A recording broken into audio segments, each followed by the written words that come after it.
প্রিয় বন্ধুরা, আমি আজকে চলে আসছি। আগের ভিডিওতে আপনাদের বলেছিলাম যে আমি এই মেয়েটা যার স্তনে টিউমার হয়েছে, একটা মোটামুটি ধরেছে আর একটা অবস্থায় খারাপ, তার স্বামীর বাড়ি থেকে কিন্তু তাকে খেদাই দিয়েছে। এটা বিশাল একটা দুঃখজনক ব্যাপার। তো এখন এই বিষয়টা নিয়ে আপনাদের সাথে কথা বলবো। যারা প্রবাসী ভাইরা আছেন তারা দৃষ্টি আকর্ষণ করছি, আপনাদের বলেছিলাম যে তাদেরকে নিয়ে কথা বলবো। এটা হচ্ছে ওনার আম্মা। ভালো আছেন আপনি? জি ভালো আছি। ওনাকে নিয়ে কিন্তু আমি একটা ভিডিও ছেড়েছি, আপনারা অবশ্যই দেখতে পাচ্ছেন। তো এখন বর্তমান পরিস্থিতিটা কি বলেন, অপারেশনের বিষয়টি এটা একটু বলেন তো দেখি। পরিস্থিতি ধরেন হাসপাতাল থেকে ফেরত আসছি, আর এক হাসপাতালে যাইতে বলছে, মানে বেশি পর্যায়ে মুখ দিয়ে রক্ত উঠে। তা আমি টাকার জন্য আমার মেয়ের চিকিৎসা করতে না দেখলে, সবাই তো দেখলো কালকে, আমি তো টাকা সাহায্য তুলতে বাড়াইছি আমার মেয়েটার জন্য, যেন আমার মেয়েটাকে আমি বাঁচাতে পারি, তার কারণে। আর উনার অপারেশনের জন্য কিছু অর্থ সহযোগিতা লাগবে। প্রবাসী ভাইরা এবং এলাকার বিত্তশালী যারা আছেন অবশ্যই তার সহযোগিতায় এগিয়ে আসবেন। আর আমি তো পাশাপাশি আছি, আমি চেষ্টা করে যাব, সারাক্ষণ সাধারণ মানুষকে নিয়ে কাজ করতেছি। তোমার নাম কি বেটি? আমার নাম বৃষ্টি। ওনার নাম হলো বৃষ্টি। তোমার কতদিন ধরে অসুস্থ? অসুস্থ আজকে 7 বছর ধরে। এটা 7 বছর ধরে। স্বামীর বাড়িতে কতদিন ছিল তুমি? 3 বছর ছিলাম। আর স্বামীরা খেদাই দিছে তোমাকে? জি, এটার অসুখের জন্য স্বামী তারাই দিছে। বয়সটা কিন্তু কম। দেখেন এই বিটিটার, মেয়েটার এই সাধারণ অসুখের জন্য মা বোন তো সবারই আছে। অনেক ক্ষেত্রে, অনেক জায়গায়, অনেক রেস্টুরেন্টে আপনারা এক জায়গায় বসলে একজনকে টিপস 1000 2000 টাকা দিয়ে দেন। প্রবাসী ভাই যারা আছেন তাদের কাছে আমার অনুরোধ, আপনারা যদি সরাসরি ওনাদের সাথেও যোগাযোগ করতে পারেন, এই জায়গাটা অবশ্যই একজনকে ডেকে নিব। ভাই একটু এদিকে আসেন তো ভাই। এই যে এলাকায় উনি কিন্তু এখানে দাঁড়ান, স্থানীয়, আসেন একটু আগে আসেন, স্থানীয় ভাই। তে এই জায়গাটার নাম কি ভাই? গারফা মৎস্যজীবী পাড়া। মৎস্যজীবী পাড়া। আসলে তো এদের অবস্থাটা খারাপ আমি শুনছি। আর আমি এরা একটু মনে এই কর- বিষয়টা একটু বলতেন যদি।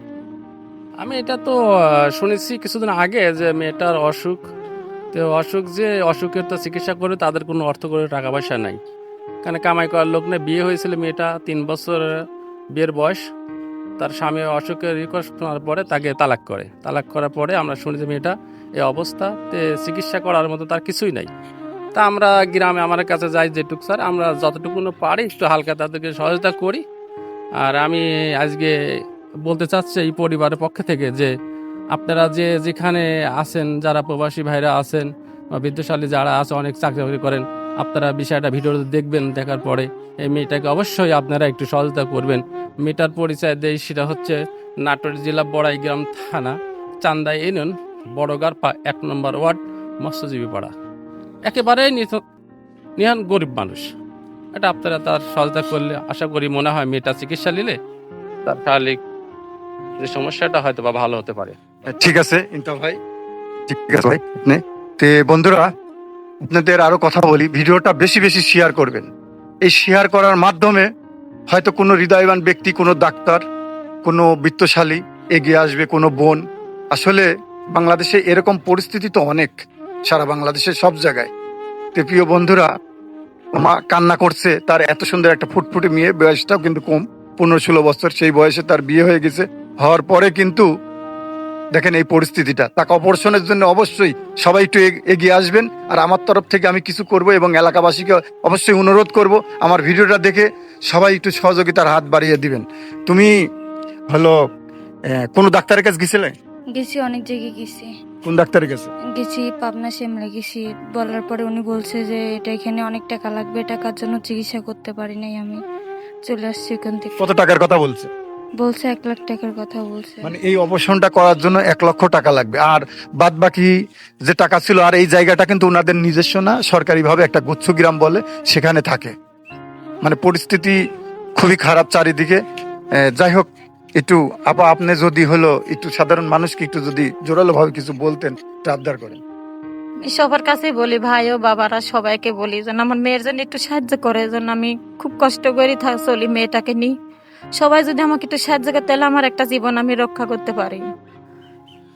আপনার এখানে বসে আছে মুরব্বীটা কি? আমার বাবা খুব ও অসুস্থ। আচ্ছা, ঠিক আছে, এখানে তুমি থাকো। আসসালামু আলাইকুম। ধরা লাগবে না। কেমন আছেন আপনি? ভালো আছি। উনিও কিন্তু অসুস্থ, দেখেন চুপচাপ বসে আছে। আপনি খুব অসুস্থ নাকি? অসুস্থ মানে আজ 2 বছর ধরে বিছনায় পড়ে আছি। আমার এই লাতিনের অবস্থার জন্য আপনাদের কাছে অনুরোধ করতেছি, আপনারা চিকিৎসা করান, আমার যা হয় হোক। আপনারা আগে আল্লাহ, আপনারা তারপরে আপনারা সুষ্ঠুভাবে তাকে চিকিৎসা করার জন্য ব্যবস্থা করেন। আপনাদের কাছে অনুরোধ, আর বলার মতো আমার কাছে কিছু নাই বাবা, হাঁকে গেছে। উনি খুব অসুস্থ, হাঁকাচ্ছে, শরীর টরীর ঘেমে গেছে। প্রিয় বন্ধুরা, আপনারা একটু যদি এই ভিডিওটা দেখে সহানুভূতির হাত বেড়ে দেন, ছোট্ট ছোট্ট অনুদান একসময় কিন্তু অনেক বড় হয়ে যায়। এই জীবনটা দেখেন অনেক কাটাকাটি করতেছে উনি। তো যাই হোক, এই মেয়েটার জীবন, তার মা বিভিন্ন জায়গায় সহযোগিতা, আমি এক জায়গায় গিয়েছিলাম, সেখানে আমাকে জড়া ধরে অনেক কথাবার্তা বলেছিল। প্রিয় বন্ধুরা, আপনারা একটু চেষ্টা করবেন এই মেয়েটাকে যাতে আরেক জায়গায় আমরা বিয়ে দিতে পারি এবং তার অবসানটা যেন সুস্থ ভাবে করে দিতে পারি। আর আপনারা প্রয়োজন পড়লে আমার ইনবক্সে যোগাযোগ করেন, ওনাদের কোনো নাম্বার নাই, আমার সাথে যোগাযোগ করলেই অবশ্যই পরের ভিডিওতে, প্রথমে একটা ভিডিও করেছি এবং দ্বিতীয় ভিডিও করলাম, পরবর্তীতে হয়তো আরও পার্ট হতে পারে। একে চিকিৎসা করার জন্য সব কিছু বিষয়টা আপনাদের তুলে ধরবো। অবশ্যই ভিডিওটা দেখে তাদেরকে একটু সহযোগিতা অবশ্যই করবেন। ঠিক আছে বিটি, তুমি থাকো, আমি চেষ্টা করব সবার থেকে কিছু নিয়ে তোমাকে অবসান করার। ঠিক আছে, তাহলে আপা আজকের মতন যাবো। ঠিক আছে, আচ্ছা ঠিক আছে। প্রিয় বন্ধুরা, ধন্যবাদ, সবাই ভালো থাকবেন। ভিডিওটা বেশি বেশি শেয়ার করবেন, অনেক ভিডিও শেয়ার করেন, এই ভিডিওটা বেশি শেয়ার করবেন। আসসালামু আলাইকুম।